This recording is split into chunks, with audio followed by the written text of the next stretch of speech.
بسم اللہ الرحمن الرحیم۔ آج کا مسئلہ ہے سنت مؤکدہ کی فضیلت اور اہمیت۔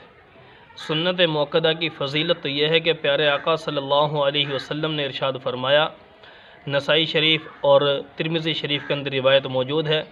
پیارے آقا صلی اللہ علیہ وسلم ارشاد فرماتے ہیں کہ جو شخص دن میں 12 رکعتوں کا اہتمام کرے، یعنی 12 رکعتوں سے مراد سنت مؤکدہ جو 5 نمازوں میں بنتی ہیں ان کا جو اہتمام کرے تو اللہ رب العالمین جنت کے اندر روزانہ اس بندے کے لیے ایک محل تیار فرماتے ہیں۔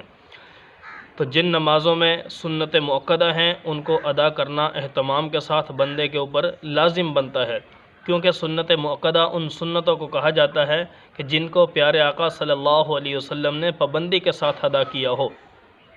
ہاں، عذر اور مجبوری الگ چیز ہے، تو لہٰذا وہ کون سی ہیں؟